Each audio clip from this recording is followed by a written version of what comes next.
Her visa expired, and the police were on her trail. She had just 3 days to leave Korea. But then, a miracle changed everything. Just when life seemed to be looking up, her heart is torn. What happened? Why are you crying? The kind Korean man who saved her, I thought we had something special. I guess I was wrong. or the man from her homeland who's loved her all along. Dive into this gripping story of love, courage, and impossible choices. Don't forget to like and subscribe. This is Bella's story time. From the outside, Sonia was the perfect picture of happiness. Customers at the small cafeteria in Seoul adored her warm smile, the way her laughter rang like soft bells in the air, and how her energy seemed to brighten even the dullest day. She was the one who remembered regular customers' orders without them asking, who slipped an extra cookie to the little children that followed their mothers in, and who always managed to say, "Have a beautiful day," with such conviction that people actually believed it.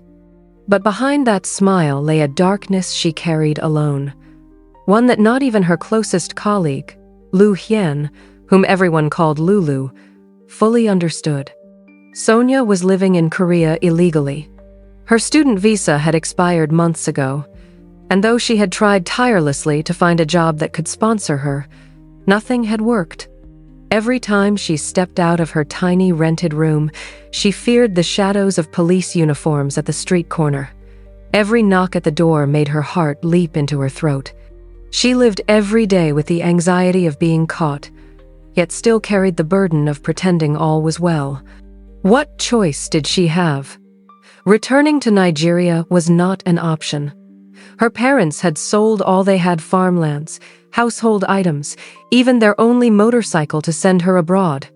They had believed Korea would be her escape, her ladder to success. And in many ways, it was.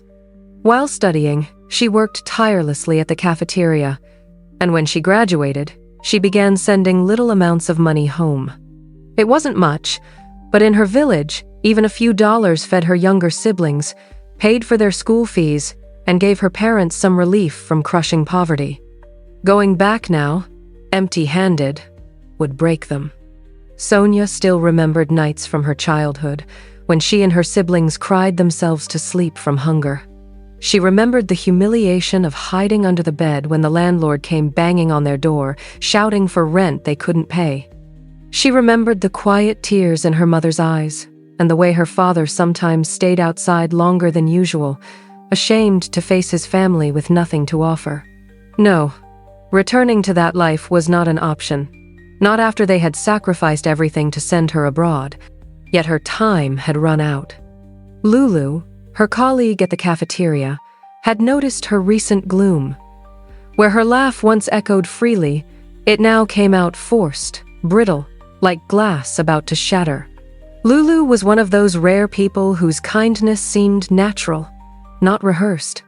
He teased her during work, carried heavy trays for her when she looked exhausted, and always told her, "Cheer up, Sonia.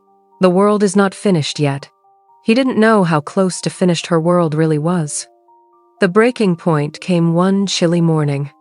Sonia was walking to work, her jacket too thin against the sharp wind, when she heard a stern voice behind her. "Alien registration card, please." She turned to see 2 immigration officers. Her heart dropped. The next hours were a blur: cold questions, sharp stares, and the humiliation of being treated like a criminal. By evening, she was released, but with a final warning. She had 3 days to leave Korea voluntarily, or she would be deported and blacklisted from returning. 3 days. The weight of it crushed her. Sonia returned home, locked the door, and wept until her chest hurt. She had failed her family, failed herself. All her sacrifices, sleepless nights, and dreams were about to crumble. When she returned to work the next day, her swollen eyes betrayed her, but she forced herself to smile at customers. Lulu noticed, of course. He always noticed. By closing time, he gently asked her to sit. "Sonia, what is wrong?" She tried to brush it off. "Nothing, just tired." But Lulu shook his head. "You are not just tired. Tell me, And then, for the first time, Sonia broke down. She told him everything about her expired visa, her family's sacrifice, her fear of going back home, and now, the final 3 days she had left. Lulu listened in silence, his dark eyes steady on her face. When she finished, he sighed deeply. "This is not fair," he said softly. "You don't deserve this." His compassion broke her further, but it also gave her a strange comfort. For once, she didn't feel entirely alone. That night, Sonia packed her bags. She couldn't bring herself to call her parents. How could she tell them such news? It was better to appear in Nigeria unannounced and explain face to face than to break their hearts over the phone. She spent the next day in silence, sitting on her small bed, staring at the walls, listening to the sound of her packed bags mocking her. Time was slipping away. Tomorrow she would be on a plane, back to everything she had run from. Then her phone rang. It was Lulu. "Are you home?" he asked, urgency in his voice. "Yes," she replied, confused. "Please, I need to see you. Now." She hesitated. She wasn't in the mood for visitors. But Lulu was different. He was her only real friend in Korea, so she agreed.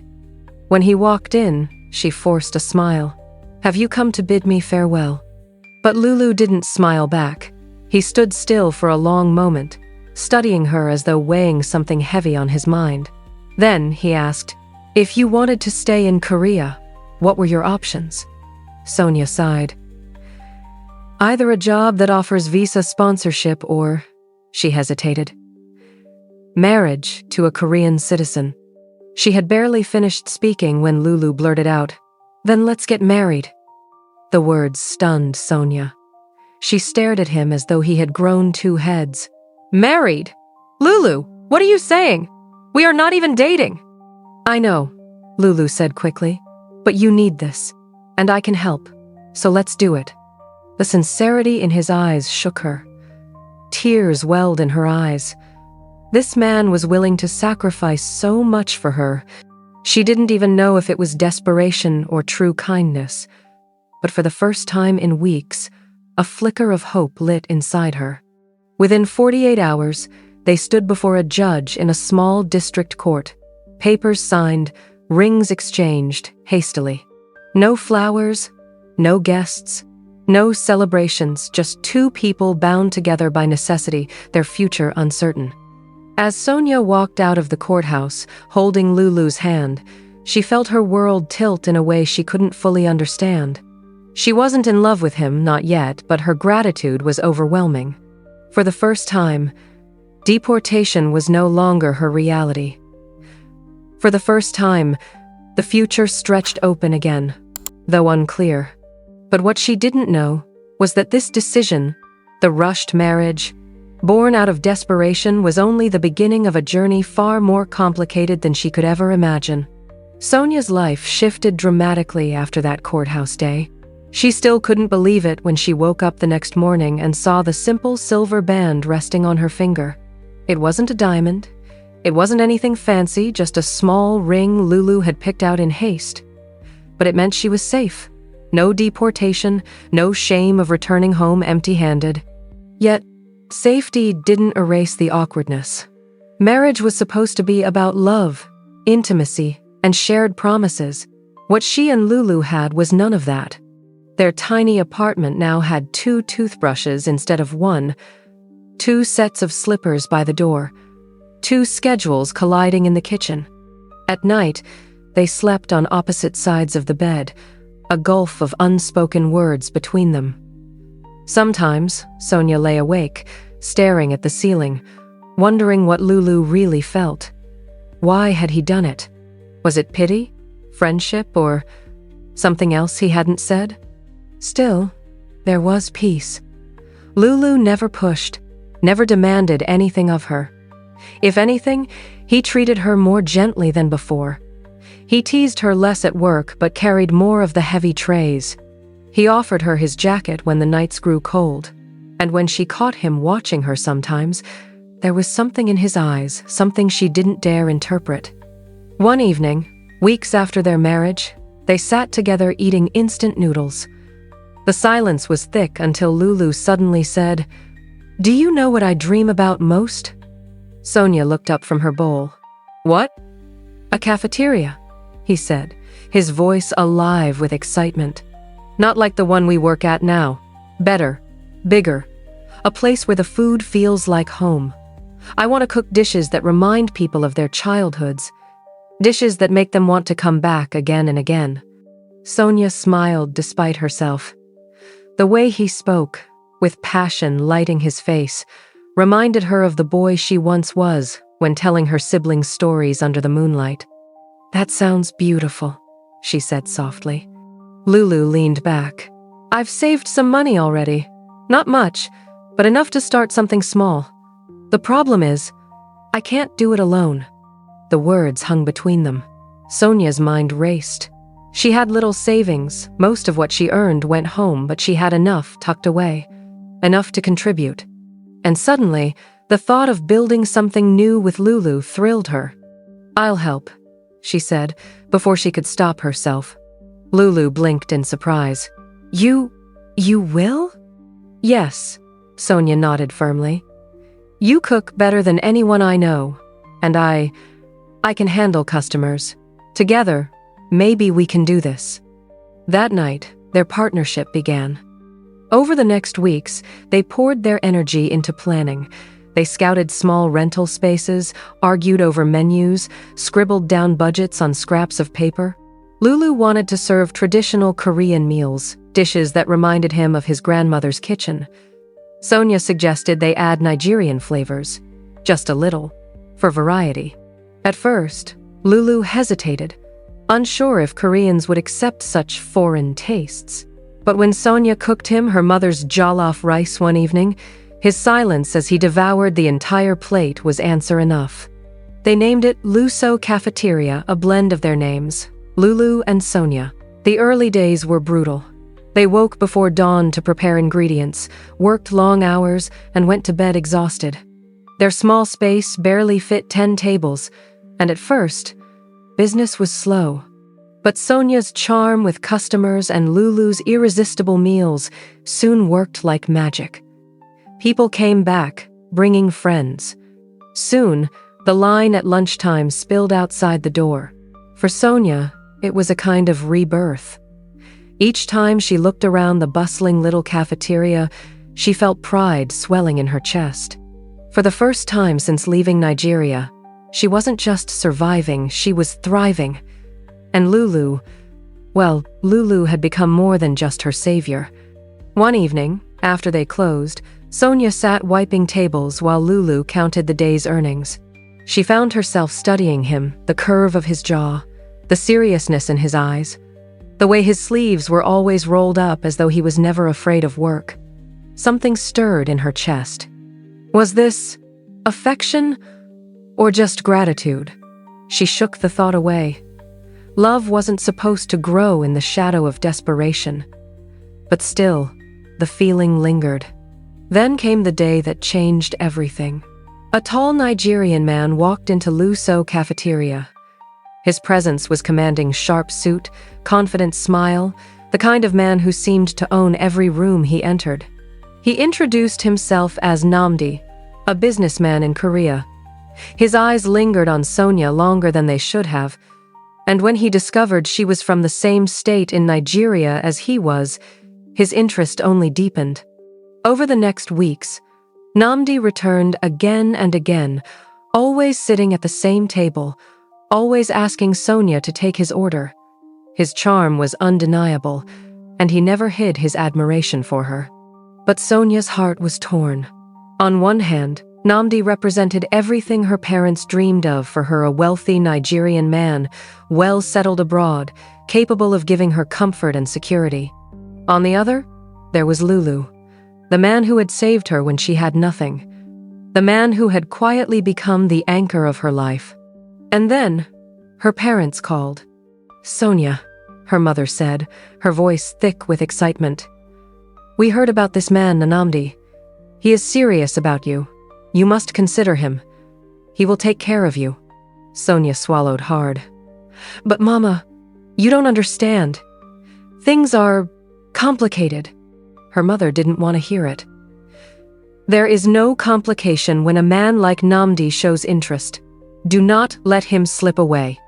That night, as Sonia lay awake, the silver band on her finger seemed heavier than ever.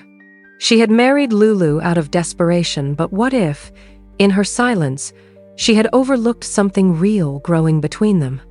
She turned to glance at Lulu, sleeping peacefully beside her. For the first time, she wondered, had she married him only to stay in Korea? Or had fate already decided he was the one meant for her? What she didn't know was that Lulu, though silent, had been battling his own storm of emotions. He had loved her for longer than she imagined, but fear of rejection kept him from speaking. Watching her smile at Namdi, laugh at his jokes, was tearing him apart inside. And soon, his silence would cost them both more than they could bear. The more successful Luso Cafeteria became, the more complicated Sonia's life grew.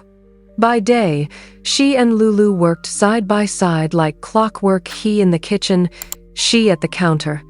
Their teamwork seamless and unspoken.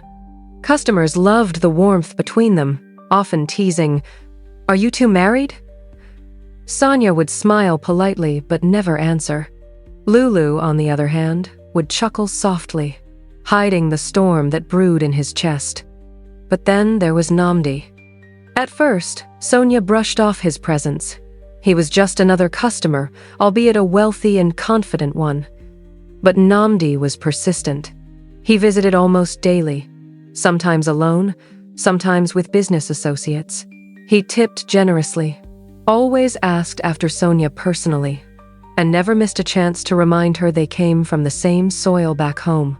"Sonia," he said one afternoon, leaning casually on the counter, "women like you shouldn't be wasting time in kitchens. You deserve more. A good life. A stable future. With me, you won't ever worry again." His words gnawed at her. She thought of her parents, still struggling in Nigeria despite the little she sent. A man like Namdi could change their lives overnight. But each time she looked at Lulu, sweating in the kitchen, quietly laboring to build something from nothing, her heart whispered otherwise. The pressure doubled when her parents called again. This time, it wasn't just her mother's excited voice, it was her father's stern tone. "Sonia, this Namdi has spoken with us," he said firmly. "He is serious. He has sent money already. Do not waste this chance." Sonia's stomach turned. "Papa, you don't understand. I am married already." Her mother gasped. "Married? To who?" "To Lulu," Sonia said quietly. "Lulu?" Her father interrupted. "A Korean man?" "Sonia, do not play with us. You know our tradition. You cannot abandon your people." Sonia's voice broke. "It's not what you think. He is kind, Papa. He saved me when I was about to be deported." Her father was unmoved. "Marriage is not pity, my daughter. It is legacy. You belong to us, and Namdi has already shown he respects us. Think carefully." The call ended with her parents' disappointment heavy in her ears. Sonia sat on the floor of their tiny apartment, clutching her phone, feeling like the walls were closing in. Days later, Namdi made his boldest move yet. He arrived at Luso Cafeteria, dressed in an expensive tailored suit, his confidence radiating like a man who had already won. He ordered nothing that day. Instead, he asked Sonia to step outside. Outside, Namdi leaned closer. "Sonia, I know your secret. You married that man to stay in Korea, didn't you? But you and I both know that's not real marriage. I can give you more than he ever will. Think of your parents. Think of your siblings. Don't they deserve better?" Sonia's breath caught. How did he know? Who told him? She turned sharply. "Stay out of my life, Namdi." But he only smiled, unfazed. "You'll change your mind soon." She didn't know what he meant until the storm arrived. One Saturday evening, after closing the cafeteria, Sonia returned home to find the lights on and voices inside. Confused, she pushed the door open and froze. Her parents were sitting in her living room. Her mother rushed up to embrace her, tears streaming down her face, while her father nodded stiffly. Standing beside them, smug and victorious, was Namdi. Sonia's heart nearly stopped. "Mama? Papa? What are you doing here?" Her mother beamed. "Surprise! Namdi brought us to Korea. He said it was time we saw our daughter's life." Sonia's knees weakened. She turned to Namdi, rage boiling in her chest. "How dare you?" But before she could finish, her father cut her off. "No more arguments, Sonia. Tomorrow there will be a small ceremony. Namdi has already prepared everything. It is time you stopped this foolishness." Shock gripped her like ice. She stared from her parents to Namdi, who only smirked knowingly. They had planned this without her. A wedding behind her back. The next day unfolded like a nightmare. A rented hall, a handful of Nigerian families in Korea, her parents dressed in their best attire. Sonia sat frozen, dressed in a borrowed gown, her heart screaming in protest while her body moved like a puppet. As the officiant spoke, her eyes blurred with tears. She could barely breathe. Was this her fate? To be pushed into a life she didn't choose, all because she was too afraid to fight? Then the doors burst open. Lulu walked in. His face was pale, his eyes red as though he hadn't slept. In his hand was nothing but courage, in his heart nothing but pain. He looked directly at Sonia, voice trembling yet strong. "I thought you loved me," he said, tears spilling freely. Gasps filled the hall. Sonia's parents turned sharply. Namdi's smirk faltered. Sonia's chest heaved. She whispered, broken, You never said it. You never told me." Lulu stepped forward. "I didn't know how. I thought you would see it in my eyes. From the first day at Jolly Bar, I loved you. I wanted you to be my wife not because of visas or desperation, but because I wanted a life with you. I wanted you to have my children. I wanted us to grow old together. But now," his voice cracked, "now I have lost you." He turned, walking away, his shoulders heavy with defeat. Sonia's heart shattered. For the first time, clarity struck her like lightning. She didn't just owe Lulu gratitude, she loved him. She had been too afraid to admit it, afraid it would seem like pity, but it was real. Without thinking, she tore off the borrowed veil and ran after him. Her parents called her name. Namdi shouted in anger, but Sonia didn't care. She ran into the cool Seoul night, her heels clattering on the pavement until she caught up to him. "Lulu!" she cried, breathless, grabbing his arm. "Stop!" He turned, his eyes filled with pain. She looked up at him, tears streaming. "I love you too. I didn't want it to seem like I loved you because you helped me, but the truth is I would rather be with you, whom I know and trust, than follow a stranger I don't." The words hung in the night air, raw and trembling. Lulu's hands shook as he reached for her. For the first time, they didn't just stand as friends, or as partners, or as desperate allies. They stood as two people stripped bare, their love undeniable. And as they slipped into his car and drove away, leaving chaos behind them, Sonia knew that her fight wasn't over. She had chosen love, but the war with her family and Namdi had only just begun.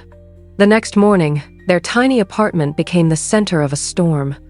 Sonia's parents arrived, their faces carved with anger and disappointment. Her father's booming voice filled the room. "Sonia, you have disgraced us. Do you know how much Namdi has done for this family? Do you know what it means that he brought us here, spent his money, prepared a wedding for you? And you," he pointed at Lulu with scorn, "you are the reason she has brought shame on us." Lulu stood his ground, calm but firm. "Sir, with all respect, I love your daughter. I have loved her for a long time. I didn't marry her for papers or pity. I married her because I couldn't stand to see her lose everything. And I will fight for her, whether you approve or not." Her mother burst into tears, clutching her wrapper. "Sonia, think of your family. Do you want us to go back to hunger while you live here in comfort? Namdi promised to take care of us. How can you throw that away?" The words stabbed Sonia deeply.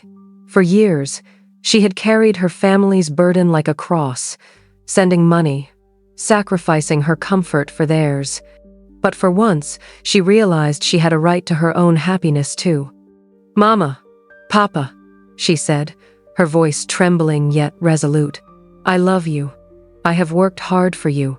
I have sacrificed for you, but I cannot sacrifice my heart. Lulu is my husband, and I choose him." Her father's eyes blazed. "You are no longer my daughter if you walk this path." The words shattered her, but before she could respond, Lulu stepped forward, bowing respectfully. "Sir, ma'am, I may not be Nigerian. I may not have your traditions, but I promise you this.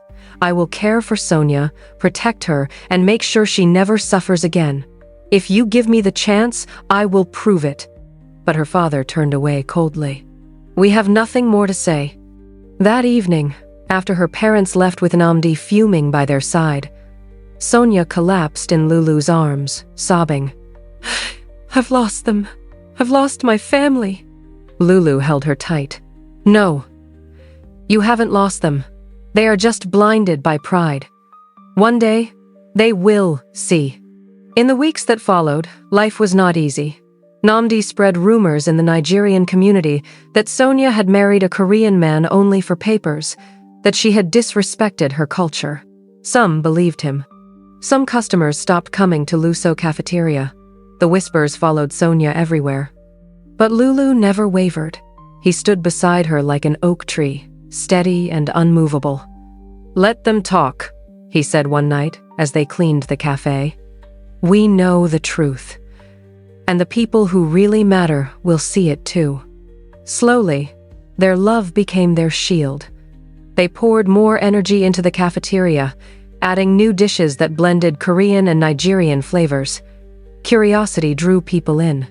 Soon, the whispers began to die down, replaced by praise for their courage and the uniqueness of their food. One afternoon, Sonia's phone rang. It was her mother. Her voice was softer this time, weary. "My daughter, are you happy?" Tears filled Sonia's eyes. "Yes, Mama, I am happy." There was a long pause. Then her mother whispered, "That is all I ever wanted. Be happy, Sonia. Even if your father does not understand now, I do." The line went dead, but Sonia's heart soared. A small crack had appeared in the wall between her and her family. Months later, as Sonia stood outside Luso cafeteria, watching customers stream in, Lulu joined her. He slipped his arm around her shoulder, smiling. "Remember the day we signed those papers?" he asked. "How could I forget?" Sonia laughed softly. "I thought it was the end of my life. And instead?" She turned to him, her eyes shining. It was the beginning. They stood together, watching the future they had built from nothing. They had defied deportation, tradition, and even betrayal. Their love had been tested in fire, and what remained was unbreakable.